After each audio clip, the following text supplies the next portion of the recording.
संस्कृति मंत्री उषा ठाकुर ने बच्चियों से दुष्कर्म मामले में बड़ा बयान दिया है। उनका कहना है कि अपराधियों में डर पैदा होना चाहिए। उन्होंने ऐसे अपराधियों को चौराहे पर फांसी देने की बात कही है। उनका कहना है इसके लिए वे सरकार के सामने ये मांग रखेंगी। इसके अलावा उन्होंने अपने विभाग सहित कई अहम मुद्दों पर न्यूज वर्ल्ड के स्टेट हेड राजेश सक्सेना से खास बातचीत की।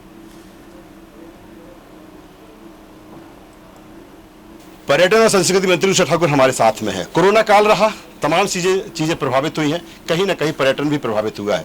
क्या इसको लेकर, क्योंकि अब मध्य प्रदेश सरकार एमपी के रोड मैप पर तेजी के साथ आगे बढ़ना चाहती है। उषा जी, जिस तरह से कोरोना काल में तमाम सारी चीजें प्रभावित हुई हैं, पर्यटन एक बहुत बड़ा साधन राजस्व का रहा है। अब कैसे बूस्टअप के लिए आपके प्रयास विभाग की तरफ से? हम सब जानते हैं कि कोविड-19 ने पूरे विश्व को प्रभावित किया और पर्यटन उससे अछूता रह नहीं सकता।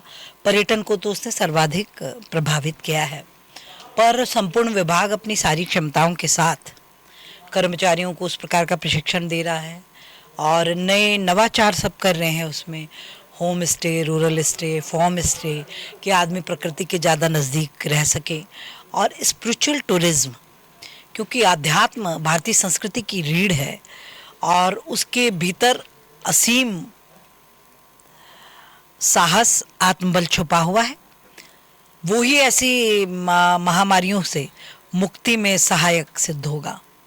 हमने देखा कोरोना काल में योगा को लेकर सरकार की तरफ से भी तमाम प्रयास किए गए। क्या इससे जोड़ने के लिए विभाग कुछ आगे कि अलग अलग सेंटर्स बनाए जाएं अलग जगह पर, कि लोग वहां पर पहुंचे, जो भी पर्यटक वहां पहुंच रहे ज्यादा समय रहना चाहते, या फिर क्या गतिविधि? जी जी, इसमें पर्यटन भी यही कर रहा है कि नेचुरोपैथी सेंटर्स भी पास में हम डेवलप करें और योगा के कोई प्रशिक्षक हों, उनको भी वहाँ रख के कि जो आते हैं सैलानी, उनको भी इसके साथ जोड़कर स्वास्थ्य के लिए प्रेरित किया जा सके। ट्रेनिंग प्रोग्राम था क्या? कुछ पाठ किस लेवल का?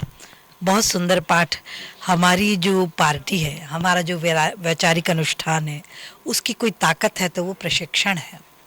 आज माननीय शिव प्रकाश जी ने जिस प्रकार से श्यामा प्रसाद जी के कार्य और विचार पर मार्गदर्शन किया, मुझे लगता है प्रदेश का हर कार्यकर्ता अभिभूत होगा ही। और दीनदयाल जी और श्यामा प्रसाद जी जो चाहते थे, उनके कार्य, आचरण, सिद्धांत, व्यवहार भारतीय जनता पार्टी का हर कार्यकर्ता अपने दैनिक जीवन में उतारे, ये अपेक्षा है संगठन की, और ये प्रशिक्षण उसमें बहुत सहायक होते हैं। चाइल्ड रेप की घटना जिस तरह से लगातार बढ़ रही है, कहीं ना कहीं बात बहुत होती है सरकार की तरफ से कि कहीं ना कहीं कठोर कार्रवाई होना चाहिए, कठोर उन पर वो होना चाहिए, लेकिन ऐसा होता नहीं। इस दिशा में क्या कुछ आप सोचती हैं? देखिए भाई, आप गलत कह रहे हैं। सरकार, मध्य प्रदेश की सरकार तो वो सरकार है जिसने देश में सबसे पहले ऐसे बलात्कारी जो छोटी बच्चियों का दुर्व्यवहार करते, ऐसे नरपिशाचों को फांसी देने का प्रण यदि किसी प्रदेश में हुआ तो मध्य प्रदेश में हुआ, और फिर पूरे देश में माननीय प्रधानमंत्री जी ने भी इसको लागू कराया। कानून में कहीं कमी नहीं है, कठोरतम कानून व्यवस्था है, सख्तम कार्यवाही होंगी, कोई रियायत भी नहीं है। पर इसके बावजूद भी इन घटनाओं का बढ़ना, मुझे लगता है संपूर्ण समाज को इस बात की चिंता करना पड़ेगी कि कानून मजबूत होने के बाद भी कहाँ हमसे त्रुटि हो रही है। तो वो त्रुटि है संस्कारों की, वो त्रुटि है आध्यात्मिकता की कमी की, और वो त्रुटि है नैतिक शिक्षा की कमी की। इन सबको जब तक हम नहीं सुधारेंगे और संपूर्ण समाज एक साथ उठकर नहीं खड़ा होगा, तब तक हम ऐसी नरपिशाचीय घटनाओं को नियंत्रित नहीं कर पाएंगे। मैं यहाँ, मेरे साथ मेरी पूरी मातृशक्ति खड़ी है। मैं माननीय मुख्यमंत्री जी से ये प्रार्थना करूँगी, और हम एक हस्ताक्षर अभियान भी चला रहे हैं। अंग्रेज़ों के ज़माने से ऐसे अपराध तो सार्वजनिक स्थान पे हो गए और अपराधियों को सज़ा मिलती है एकांत में। मैं ये प्रार्थना करना चाहती हूँ कि चौराहों पर ऐसे अपराधियों को टांग दीजिए ताकि दहशत व्याप्त हो और अगला कोई व्यक्ति इस प्रकार का कदम उठाने के पहले 1000 बार सोचे।